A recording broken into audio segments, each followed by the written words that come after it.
Hello everyone, daily current affair series में आप सभी का स्वागत है। दोस्तों, कल यानी 10 अगस्त की करंट अफेयर की वीडियो नहीं आ सकी थी, इसलिए आज हम 10 और 11 अगस्त के करंट अफेयर को इसी वीडियो में कवर करने वाले हैं। तो आप वीडियो लास्ट तक जरूर देखिएगा। चलिए शुरू करते हैं। आज का हमारा पहला प्रश्न है, मालाबार अभ्यास 2023 का आयोजन किस देश में किया जाएगा? तो इसका राइट आंसर हो जाएगा ऑस्ट्रेलिया में मालाबार अभ्यास 2023 का आयोजन किया जाएगा। 10 दिवसीय मालाबार अभ्यास का नवीनतम संस्करण पहली बार ऑस्ट्रेलिया द्वारा आयोजित किया जाएगा। ध्यान रखिए, यह पहली बार ऑस्ट्रेलिया में हो रहा है। यह ऑस्ट्रेलिया के सिडनी में होगा। कहाँ पे? सिडनी में। मालाबार अभ्यास संयुक्त राज्य अमेरिका, जापान, भारत और ऑस्ट्रेलिया की भागीदारी के साथ 11 से 21 अगस्त तक ऑस्ट्रेलिया में शुरू होने वाला है, यानी ये आज से शुरू होगा। दोस्तों, संयुक्त राज्य अमेरिका, जापान, भारत और ऑस्ट्रेलिया को हम क्वाड देश कहते हैं। इसे किस नाम से जाना जाता है? तो क्वाड देशों के नाम से जाना जाता है। और इसमें कौन कौन से देश शामिल हैं? संयुक्त राज्य अमेरिका, जापान, भारत और ऑस्ट्रेलिया। यानी हम कह सकते हैं जो मालाबार अभ्यास होता है यह क्वाड देशों के साथ होता है। मालाबार अभ्यास 1992 में अमेरिका और भारतीय नौसेनाओं के बीच द्विपक्षीय अभ्यास के रूप में शुरू हुआ था। पहले यह अमेरिका और भारत के बीच में होता था और इसकी शुरुआत कब हुई थी? 1992 में। जापान इसमें 2007 में और ऑस्ट्रेलिया इसमें 2020 में शामिल हुआ था।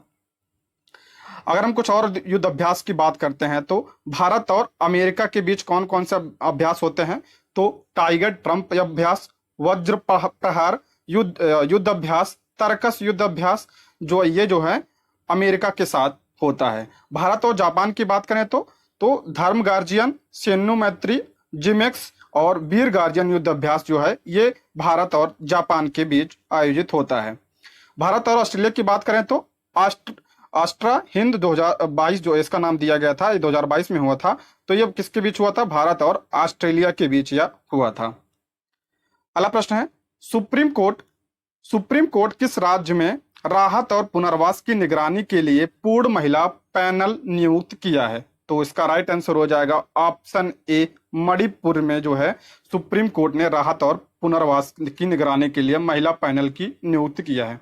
दोस्तों, आप सभी को पता होगा कि पिछले कुछ दिनों से मणिपुर में हिंसा के कारण कई लोगों की हत्या हो गई है और कई लोग बेघर हो गए हैं। उन्हीं के राहत और पुनर्वास के लिए सुप्रीम कोर्ट ने जो है यह पैनल नियुक्त किया है। सुप्रीम कोर्ट ने मणिपुर राज्य में राहत और पुनर्वास का काम देखने के लिए 3 पूर्व हाई कोर्ट जजों की कमेटी भी बनाई है, जिसमें तीनों सदस्य महिला हैं। इसमें कौन कौन शामिल हैं? जस्टिस गीता मित्तल जो जम्मू और कश्मीर उच्च न्यायालय की पूर्व मुख्य न्यायाधीश थी, और न्यायमूर्ति शालिनी फांसलकर जो थी ये सेवानिवृत्त बॉम्बे हाई कोर्ट की न्यायाधीश हैं, और आशा मेनन जो है ये दिल्ली के पूर्व उच्च न्यायालय की न्यायाधीश हैं। तो ये तीनों महिलाएं जो हैं इसमें शामिल हैं।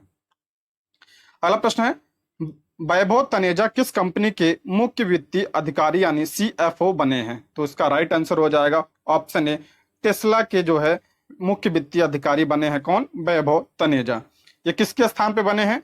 तो जाचरी किरखोर्न के स्थान पे जो है ये बने हैं। अगर हम बात करें टेस्ला की तो ये एक अमेरिकी बहुराष्ट्रीय ऑटोमोटिव कंपनी है। इसका मुख्यालय कहाँ है? ऑस्टिन टेक्सास में इसका मुख्यालय है, और इसकी स्थापना कब हुई थी? 1 जुलाई 2003 को इसकी स्थापना हुई थी, और वर्तमान में CEO कौन है इसके? एलन मस्क इसके CEO हैं। अगला प्रश्न है, मिशन लूना 25 किस देश के द्वारा लॉन्च किया जाएगा? तो इसका राइट आंसर हो जाएगा ऑप्शन बी, रूस के द्वारा मिशन लूना 25 लॉन्च किया जाएगा। रूस 11 अगस्त यानी आज के दिन ही मिशन लूना 25 लॉन्च करेगा। लूना 25 मिशन वोस्तोचन कोस्मोड्रोम से उड़ान भरेगा, जो एक रूसी स्पेस पोर्ट है। ध्यान रखिए, यह चंद्रमा का मिशन है। ठीक है, जैसे भारत ने चंद्रयान 3 भेजा है, इसी तरह जो है रूस ने जो है मिशन लूना 25 लॉन्च किया है। रूस इससे पहले 1976 में चांद पर मिशन लूना 24 उतार चुका है। अब कौन सा उतार रहा है? लूना 25। ठीक है, यह चंद्रमा के दक्षिण ध्रुव का पता लगाने के लिए चंद्रमा पर उतरेगा। एक कहाँ पे भेज रहा है? तो चंद्रमा के दक्षिणी ध्रुव का पता लगाने के लिए। भारत का जो चंद्रयान 3 है वो भी जो है दक्षिणी ध्रुव पर भेजा गया है। अगला प्रश्न है, सीबीआई अकादमी इंटरपोल ग्लोबल अकादमी नेटवर्क में शामिल हो गई है या कहाँ स्थित है? तो इसका राइट आंसर हो जाएगा ऑप्शन ए, गाजियाबाद में। जो ये सीबीआई अकादमी है, ये कहाँ पे है? गाजियाबाद में। और ये किस में शामिल हो गई है? तो इंटरपोल ग्लोबल अकादमी नेटवर्क में यह शामिल हो गई है। केंद्रीय जांच ब्यूरो सीबीआई अकादमी इंटरपोल ग्लोबल अकादमी नेटवर्क की 10वीं सदस्य बन गई है। कौन थी? 10वीं सदस्य। यह संयुक्त प्रशिक्षण कार्यक्रमों और अनुसंधान परियोजनाओं के विकास और डिलीवरी में मदद करेगा। सीबीआई अकादमी कहाँ है? तो गाजियाबाद में है। यह अपराध जांच, अभियोजन और सतर्कता कार्य प्रणाली के क्षेत्र में एक प्रमुख प्रशिक्षण संस्थान है। इंटरपोल की बात करें तो इस संगठन को 7 सितंबर 1923 में बनाया गया था और यह विश्व का सबसे बड़ा अंतरराष्ट्रीय पुलिस संगठन है और अपराध नियंत्रण की सुविधा प्रदान करता है ये। और इसका मुख्यालय कहाँ है? लियोन, फ्रांस में इसका मुख्यालय है। अगला प्रश्न है, भारत किस देश में 7 लाख अमेरिकी डॉलर के अनुदान के साथ स्वच्छ जल परियोजना का समर्थन करेगा? तो इसका राइट आंसर हो जाएगा ऑप्शन ए, तुवालू जो है। भारत तुवालू के साथ जो है 7 लाख अमेरिकी डॉलर के अनुदान के साथ स्वच्छ जल परियोजना का समर्थन करेगा। हाल ही में भारत सरकार ने तुवालू देश की मोटुफावा कंक्रीट वाटर सिस्टर्न स्वच्छ जल परियोजना में वित्तीय सहायता प्रदान करने की घोषणा की है, जो छात्रों और शिक्षकों और स्कूल कर्मचारियों को स्वच्छ जल प्रदान करेगा। इस साल मई में पीएम नरेंद्र मोदी ने भारत प्रशांत सहयोग मंच के शिखर सम्मेलन में प्रशांत द्वीप देशों के लिए सागर अमृत छात्रवृत्ति योजना की घोषणा की थी। ठीक है, और यह मदद इसी के तहत की जा रही है। किसके तहत? सागर अमृत छात्रवृत्ति योजना के तहत। बात करें अगर हम तुवालू की, तो तुवालू जिसे पूर्व में इलाइस आइलैंड कहा जाता था, प्रशांत महासागर में हवाई और ऑस्ट्रेलिया के बीच स्थित है। तो यह हवाई द्वीप और ऑस्ट्रेलिया के बीच स्थित द्वीपीय देश है। यह है तुवालू और यहाँ देखिए यह ऑस्ट्रेलिया है। और राजधानी क्या है इसकी? बयाकू इसकी राजधानी है। और सम्राट कौन है? चार्ल्स तृतीय। गवर्नर जनरल कौन है?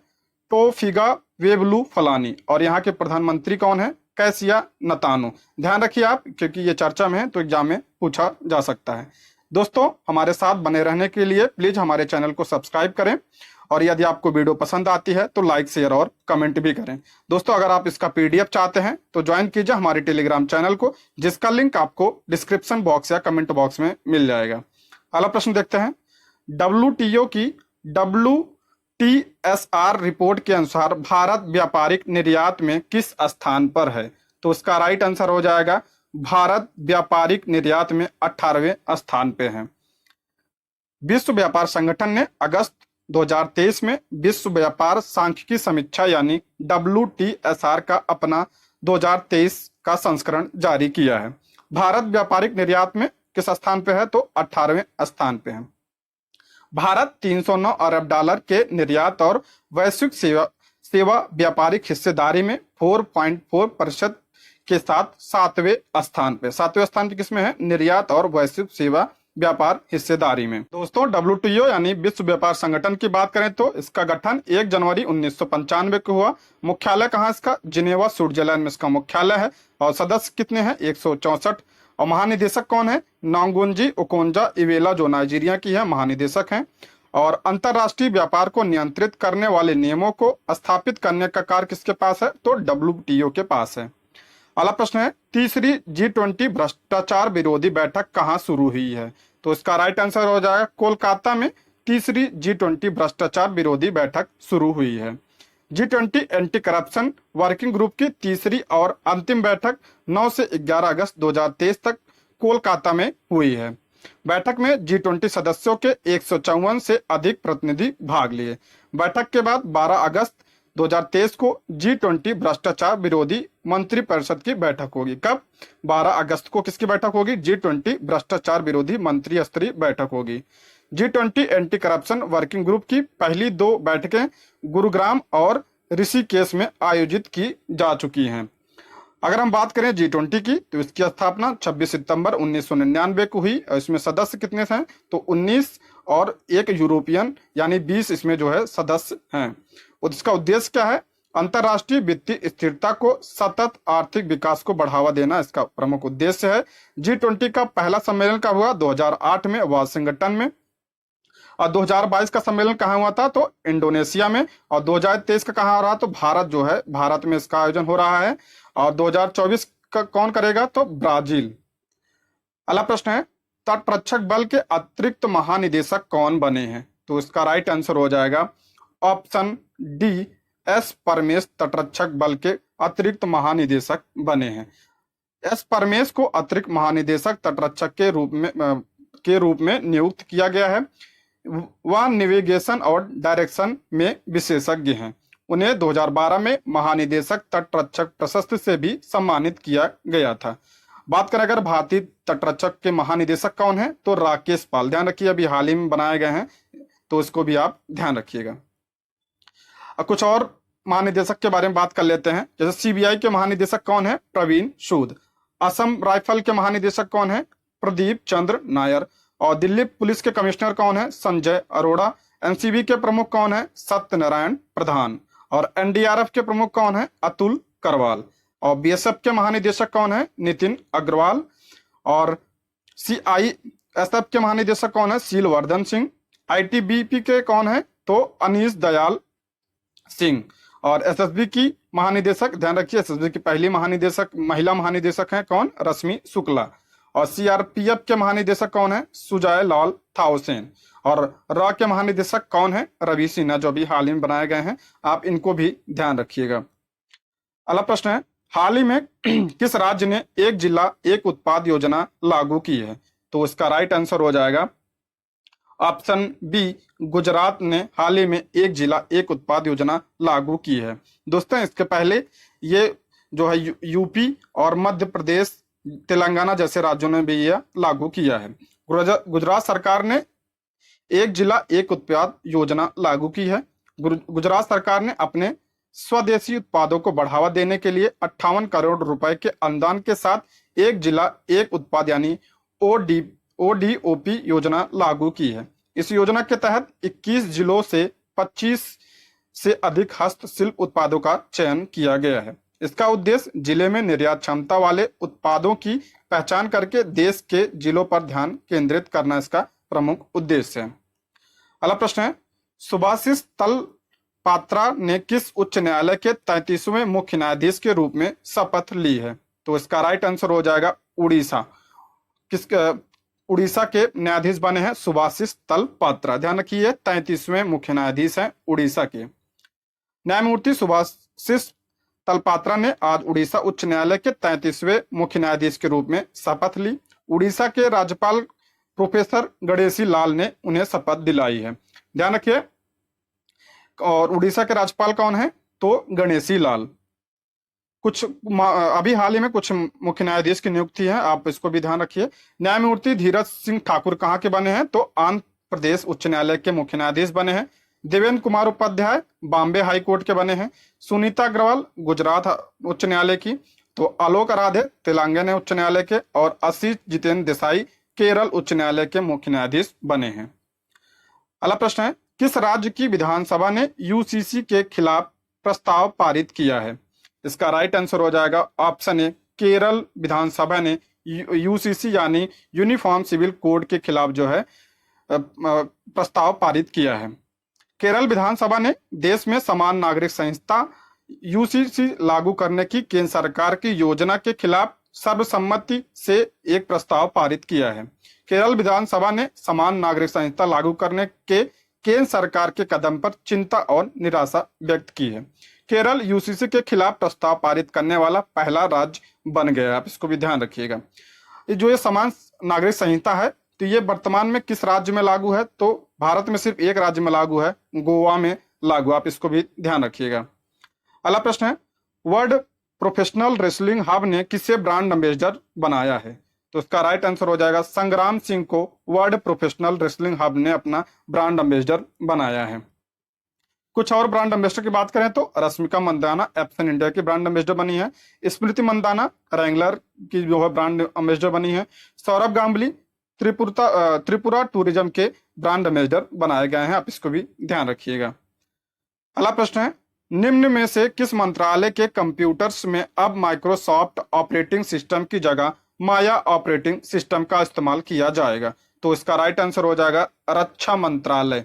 रक्षा मंत्रालय के कंप्यूटर्स में अब माइक्रोसॉफ्ट ऑपरेटिंग की जगह जो है माया ऑपरेटिंग सिस्टम जो इस्तेमाल किया जाएगा। ऐसे भी पूछा जा सकता है कि माया क्या है, तो माया क्या है? ऑपरेटिंग सिस्टम है।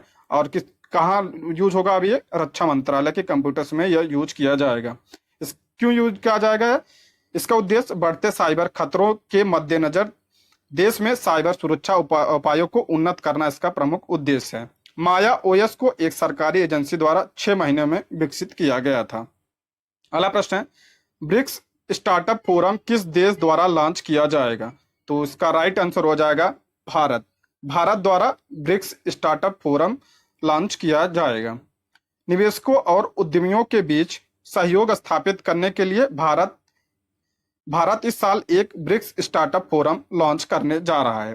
भारत के वाणिज्य और उद्योग मंत्री पीयूष गोयल ने दक्षिण अफ्रीका के साथ वर्चुअली आयोजित 7वीं ब्रिक्स उद्योग मंत्रियों की बैठक के दौरान इसकी घोषणा की है। किसके दौरान? तो 7वीं ब्रिक्स उद्योग मंत्रियों के दौरान इसकी घोषणा की है। वर्तमान में वाणिज्य और उद्योग मंत्री कौन है? तो पीयूष गोयल हैं। अब की बार ब्रिक्स का जो मेजबानी कौन कर रहा है? तो ब्रिक्स की मेजबानी अब की बार जो है दक्षिण अफ्रीका कर रहा है।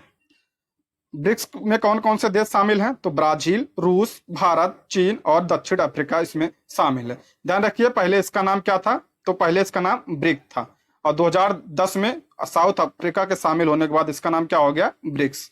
और जो ब्रिक थी इसकी पहली बैठक रूस में 2009 में हुई थी और 15वां ब्रिक्स सम्मेलन 2023 का आयोजन कहाँ किया जा रहा है? तो दक्षिणी अफ्रीका में। अगला प्रश्न, यह टेस्ट का प्रश्न है, टुगेदर वी आर्ट कला प्रदर्शनी का शुभारंभ किस राज्य में हुआ? तो इसका उत्तर आप कमेंट बॉक्स में करके बताइए। ये रहे आज के प्रश्न। Thank you for watching.